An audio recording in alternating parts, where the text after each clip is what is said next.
एक औरत ने चालाकी से चार्जर पर लिपस्टिक लगा दी, फिर वही लिपस्टिक अपने पति के हाथ पर छाप दी। इसके बाद उसने जेब से एक नकली सांप निकाला और चुपचाप पति के सिर पर रख दिया। जैसे ही सब कुछ सेट हुआ, उसने जोर से चिल्लाकर पति को जगा दिया। नींद से हड़बड़ाकर उठे पति ने सिर से सांप को झटक कर दूर फेंक दिया। इसी मौके का फायदा उठाकर पत्नी ने सांप को बेड के नीचे लुका दिया और बोली, सांप भाग गया। डरे हुए पति ने खुद को चेक किया और हाथ पर 2 लाल निशान देखकर घबरा गया। उसे लगा शायद सांप ने काट लिया है। सांसें तेज चलने लगी, पसीना छूटने लगा। पत्नी बोली, मैं पानी लाती हूँ, थोड़ा रिलैक्स करो। पानी में उसने चुपचाप एक नींद की गोली मिला दी। जैसे ही उसने पानी पिया, कुछ ही सेकंड में बेहोश होकर गिर गया। कितनी देर बीती पता नहीं। जब होश आया तो खुद को अकेला पा। वो भागकर लिविंग रूम में पहुंचा, देखा उसकी बीवी और उसकी क्लोज फ्रेंड दोनों उसकी फोटो लिए बैठी हैं, उस पर सांस ले रही। वो चिल्लाया, मैं मर नहीं गया, लेकिन दोनों पर कोई असर नहीं हुआ। वो समझा शायद मजाक चल रहा है। गुस्से में आकर उसने बीवी का फेवरेट फूलदान उठाया और तोड़ दिया, लेकिन बीवी ने बस इतना कहा, अरे शायद हवा से गिर गया होगा। फिर दोनों खिड़की बंद करने चल दिए। अब पति को शक होने लगा कि शायद वो सच में मर चुका है। इसी बीच लाइट डिम हो गई और उसके पीछे एक काले कपड़ों वाला आदमी खड़ा था। उसका लिबास देखकर उसने खुद के कपड़े देखे और उसे यमदूत की याद आई, लेकिन वो यकीन नहीं कर पा रहा था कि वो मर चुका है। उसने उस काले आदमी से पूछा, क्या मैं सच में मर गया हूं? जब उसे कंफर्मेशन मिला तब भी वो शॉक में था। जैसे ही यमदूत उसे साथ ले जाने आगे बढ़ा, पति ने झट से टेबल से नमक उठाया और जमीन पर एक गोल घेरा बना लिया। खुद को उसके अंदर बंद कर लिया। उसे लगा अब वो सेफ है, पर वो यमदूत नमक से नहीं रुका। थक हारकर उसने कहा,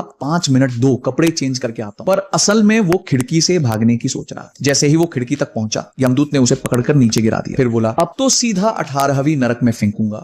डर के मारे उसकी हालत और खराब हो गई। तभी यमदूत ने कहा, एक मौका दूंगा, अगर तू अपना सबसे बड़ा सीक्रेट बता दे। वो बोला, 8 साल का था तब पड़ोस वाली दादी को नहते देख लिया था। लेकिन यमदूत को कुछ और जानना था। फिर उसने जेब से एक औरत के अंडरवियर निकाली और पूछा, ये किसकी है? पति के चेहरे का रंग उड़ गया। जल्दी से बोला, मेरी बीवी की है। यमदूत बोला, तेरी बीवी तो एम पहनती है, ये तो एस है। अब पति की बोलती बंद। धीरे से कबूल किया, मेरी सेक्रेटरी की है। सीक्रेट मिलते ही यमदूत मुस्कुराया, जा छोड़ता हूं तुझे। पति ने राहत की सांस ली, पर जैसे ही आंखें खोली, देखा बीवी सामने खड़ी है, गुस्से से उसे घूर रही। तभी पता चला ये सब एक प्लान था। यमदूत और बीवी की फ्रेंड असल में उसके लॉयर्स थे। बीवी को उसके अफेयर का सबूत चाहिए था और अब वो मिल गया।